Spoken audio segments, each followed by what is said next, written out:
Success is something you attract by the person you become. Success is not something you pursue, chase, run after. Success is something you develop, something you become. You attract success. So the whole key to unlock all the treasures, whether it's economic treasures or spiritual treasures, financial, social, personal, every way you can possibly think of, is by your own personal development. And then he added one more, which is so important, and it's probably worth the price of the seminar. Here it is. What you become is much more valuable than what you get. What you become is much more valuable than what you get. The major question to ask on the job is not what am I getting here? The major question to ask on the job is what am I becoming here? Not what am I getting, what am I becoming? So it's very important what you become. Because what you become attracts. If you become cynical, you attract cynicism. What you become attracts. So this whole subject of personal development was so vitally important to me. It changed my life. I was a millionaire by age 31. And that was just the economic part of it. It took me 6 years from age 25 to age 31. It was unbelievable. Remember, be a student, not a follower. And here's what you must always do. Design your own personal life. I'm very happy for people to take notes in my seminar, but I'm also just as happy if somebody says, hey, this is not for me, tear up all these notes and throw them away. That's just as valid for me. Right. Remember, be no one's disciple. Chart your own course. Make what you do the product of your own conclusion. What I'm saying here is be your own person. You don't have to be a model of someone else. You don't have to do it like anybody else. Right? Do it like yourself. Buy what you want to buy. Listen to what you want to listen to. Make changes if you want to make changes, and don't make changes. Right? It's your life. I'm telling you. And don't let anybody persuade you any different. Success is not a stereotype. Success is not a Ferrari. Success is not an automobile. It's not a house. It's not a place. It's not money in the bank. It's not $1 million. That's not success. Success is the continual unfolding of the design of your own life and pulling it off. That's what success is. The continual unfolding of the design of your own personal life and pulling it off in whatever degree you wish. That is success. Successful in doing whatever you want to do that makes sense to you, for you, your family, your responsibilities. Or take on responsibilities or refuse responsibilities. That's strictly all up to you. Let me tell you what I think messes up the mind the most. Doing less than you can. It causes all kinds of psychic damage. Being less than you can be, trying less than you can try, somehow damages your mind, your self-image. Here's what I've discovered. The minute you turn the cycle around and start motivating yourself, you'll see immediate rewards. Maybe not monetary ones, not yet. But it's how you feel about yourself that's of the greatest value. Discover all you can do. See how much you can earn, how much you can share, how much you can start, how much you can finish, how far you can reach, and how far you can extend your influence. Some people out there would have us believe that positive affirmation is more important than activity. Instead of doing something constructive to change their lives, they would have us repeating slogans and canned affirmations like, every day and in every way, I'm getting better and better. Well, improving our lives doesn't just happen with wishful thinking. Getting better and better only happens with the discipline of doing better and better. Discipline is the requirement for progress. And affirmations without discipline are, in all reality, delusions. Affirmations can be effective as long as you remember two very important rules. Number one, you should never allow affirmation to replace action. Feeling better is no substitute for doing better. And number two, whatever you choose to affirm must be the truth.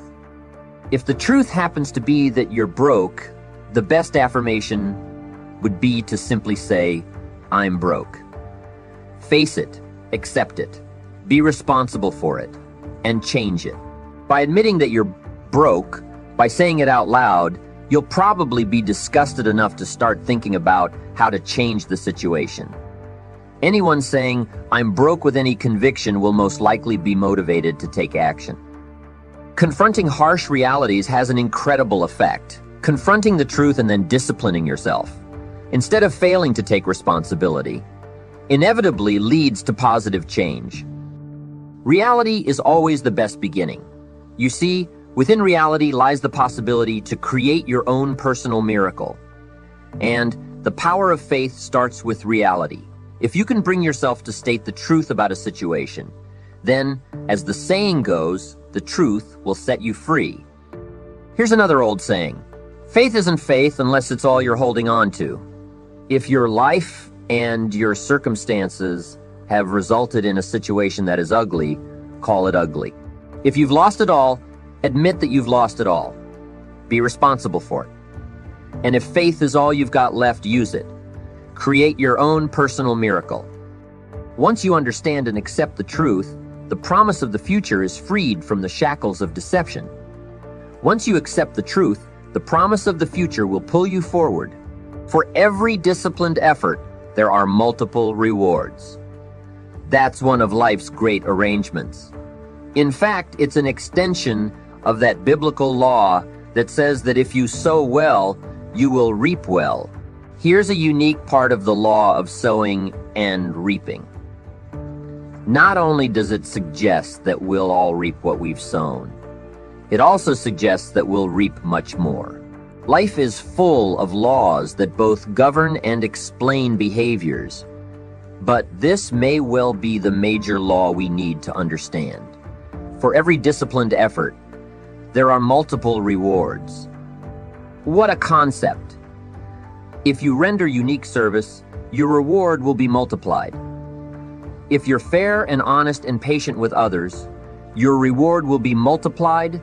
If you give more than you expect to receive, your reward is more than you expect. But remember, the key word here, as you might well imagine, is discipline. Everything of value requires care, attention, and discipline. Children require discipline. They must have a structure built for them. They must have boundaries to work within so they feel secure and comfortable to explore and grow. They must learn to recognize what's right and what's wrong, what's acceptable behavior and what's not acceptable. Children require constant and consistent discipline. Otherwise, they'll be confused as to how they're supposed to behave. Likewise, our thoughts require discipline. We must consistently determine our inner boundaries and our codes of conduct, or our thoughts will be confused. And if our thoughts are confused, we will become hopelessly lost in the maze of life. Confused thoughts produce confused results. Remember the law. For every disciplined effort, there are multiple rewards. Learn the discipline of writing a card or a letter to a friend. Learn the discipline of paying your bills on time, arriving to appointments on time, or using your time more effectively. Learn the discipline of paying attention, or paying your taxes, or paying yourself.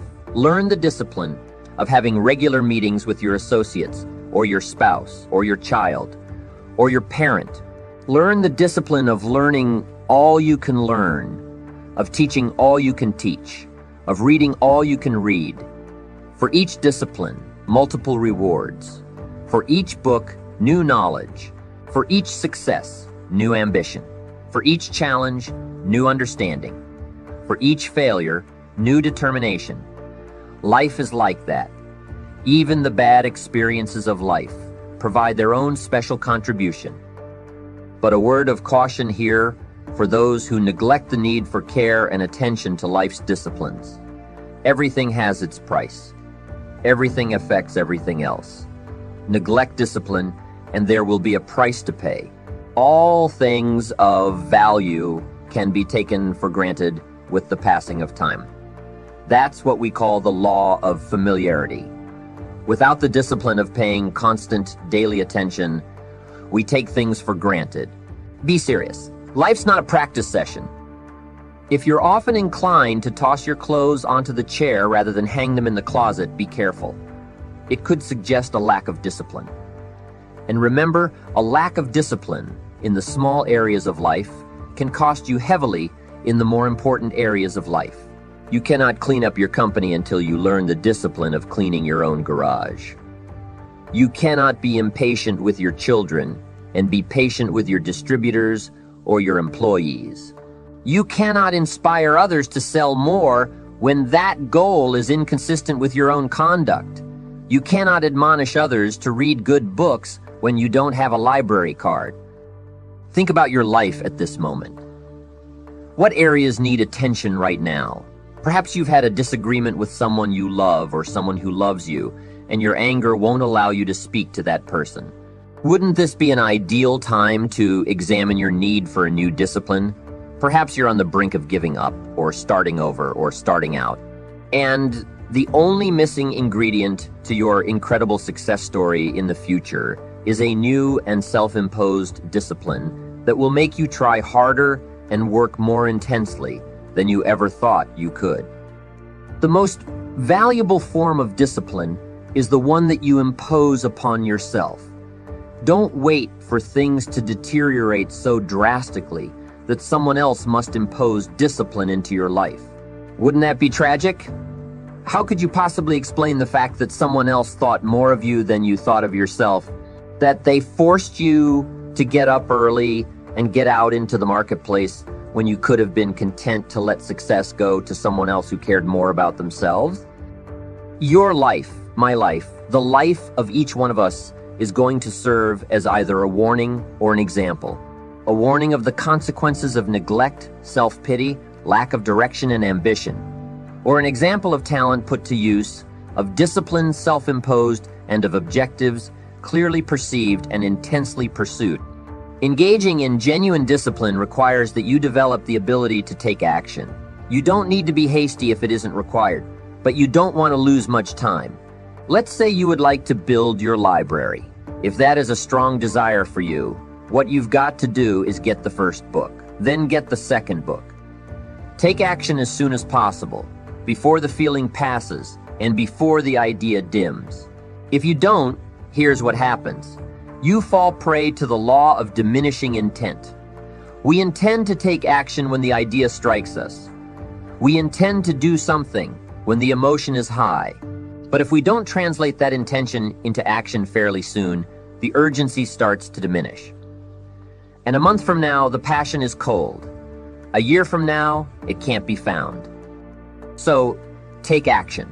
Set up a discipline when the emotions are high and the idea is strong, clear, and powerful. If somebody talks about good health and you're motivated by it, you need to get a book on nutrition.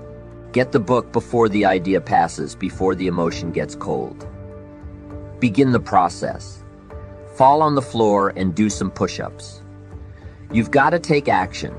Otherwise, the wisdom is wasted. The emotion soon passes unless you apply it to a disciplined activity. Discipline enables you to capture the emotion and the wisdom and translate them into action. The key is to increase your motivation by quickly setting up the disciplines. By doing so, you've started a whole new life process. Here's the greatest value of discipline: self-worth, also known as self-esteem. Many people who are teaching self-esteem these days don't connect it to discipline. But once we sense the least lack of discipline within ourselves, it starts to erode our psyche. One of the greatest temptations is to just ease up a little bit. Instead of doing your best, you allow yourself to do just a little less than your best. Sure enough, you've started in the slightest way to decrease your sense of self-worth. There's a problem with even a little bit of neglect. Neglect starts as an infection. If you don't take care of it, it becomes a disease. And one neglect leads to another. Worst of all, when neglect starts, it diminishes our self-worth. Once this has happened, how can you regain your self-respect? All you have to do is start with the smallest discipline that corresponds to your own philosophy. Make the commitment. I will discipline myself to achieve my goals, so in the years ahead I can celebrate my successes.